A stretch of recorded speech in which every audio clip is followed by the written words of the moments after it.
नमस्कार सेविकाताईंनो, आपल्या आवडते चॅनल पोषण शिक्षण माध्यम या चॅनलवर आपले सर्वांचे खूप खूप मनापासून स्वागत। तर आपण नेहमीप्रमाणे दर महिन्याच्या 10 तारखेला आपल्याला ECC डे म्हणजेच आरंभित बाल संगोपन आणि बाल शिक्षण दिन हा साजरा करायचा असतो। तर जुलै महिन्याचा आपला ECC डेचा विषय आपण इथं बघू शकतो, विविध गुणांचे प्रदर्शन, टॅलेंट शो, भाषा कौशल्य हा आपल्याला कार्यक्रम आपल्या अंगणवाडी स्तरावर आपल्याला घ्यायचा आहे। तर ह्या कार्यक्रमाचे महत्त्वाचे उद्दिष्ट बघा, बालकांचा आत्मविश्वास वाढवणे आणि बालकांमधील विविध गुण कौशल्य विकसित होण्यासाठी संधी उपलब्ध करून देणे। तर हे महत्त्वाचे 2 उद्दिष्ट आहेत। तर साहित्य बघा, इथं आवश्यकतेनुसार पपेट व इतर साहित्य असं त्यांनी म्हटलेलं आहे, परंतु आपला विषय विविध गुणांचे प्रदर्शन म्हटलेलं आहे। तर आपण वेगवेगळे इतर कार्यक्रम देखील याच्यात समावेश करू शकतो। तर सर्वप्रथम आपल्याला नेहमीप्रमाणे आपल्याला पूर्वतयारी ही करून घ्यायची आहे।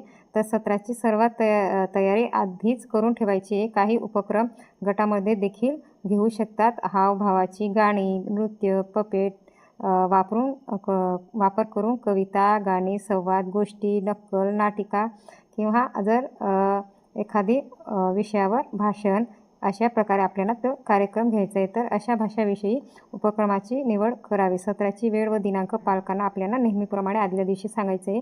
उपक्रम व जी मुले उपक्रमात सहभागी होणार आहे त्यांची एक यादी तयार करून ठेवावी। या सत्राच्या तयारीसाठी पालकांचा सहभाग घेऊ शकतात। प्रत्येक मूल सहभागी होईल अशा प्रकारे उपक्रम आपल्याला हा निवडायचा आहे। तर यांनी पालकांना अंगणवाडीमध्ये घेण्यात येणाऱ्या विविध कार्यक्रमामधून मुलांची भाषा विकास कसा होतो ते सांगावे। वयोगटानुसार मुलांच्या क्षमता वेगवेगळ्या असतात व त्यानुसार वेगवेगळे उपक्रम घेतले जातात। त्यातून मुलांचे अक्षराचे, शब्दांचे उच्चार कसा करावा, शब्दाचा अर्थ, लय, त्यांचा वापर करायचा हे समजेल। नवीन शब्द शिकायला मिळतील व त्यांचा शब्दसंग्रह वाढेल। भाषेचा समज वाढेल। भाषा समजल्यामुळे बालकांचा इतर विषय समजायला शिकायला मदत होईल। बालके अर्थपूर्ण वाक्य बोलू शकतात व बालकामध्ये आत्मविश्वास येतो।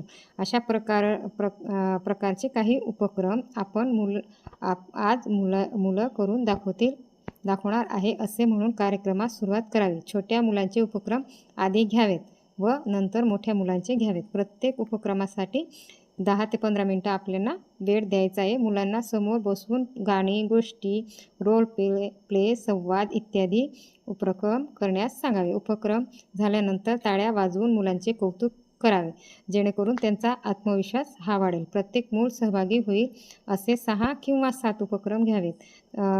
लाजऱ्या बुजऱ्या मुलांचे ग्रुप ॲक्टिव्हमध्ये सहभागी करून घ्यावे।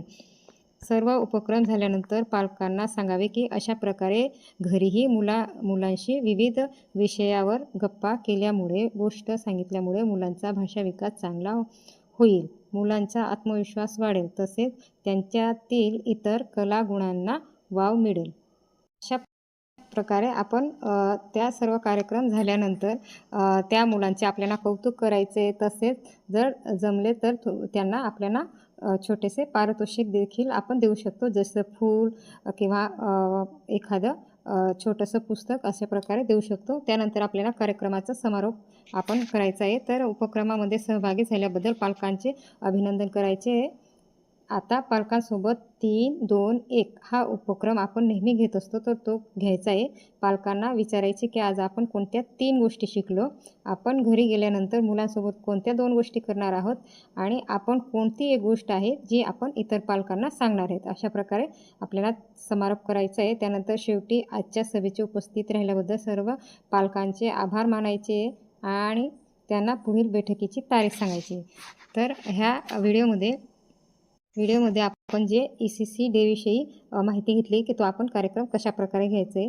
तर उद्याच्या व्हिडिओमध्ये याचं इतिवृत्त कशा प्रकारे लिहायचं आहे ते आपण रजिस्टरमध्ये देखील लिहू शकतो, मोबाईलला देखील लिहू शकतो आणि ते कशा प्रकारे लिहायचे आणि त्याच्यामध्ये आपण फोटो कशा प्रकारे सेव्ह करून ठेवायचं हे सगळं आपण उद्याच्या व्हिडिओमध्ये बघणार आहोत। त्यामुळे आपण या चॅनलला सबस्क्राईब करून ठेवायचे, जेणेकरून प्रत्येक व्हिडिओ हे तुमच्यापर्यंत लगेच पोहोचतील आणि हा व्हिडिओ तुम्ही इतर भगिनीपर्यंत शेअर कराल अशी आशा करते। धन्यवाद।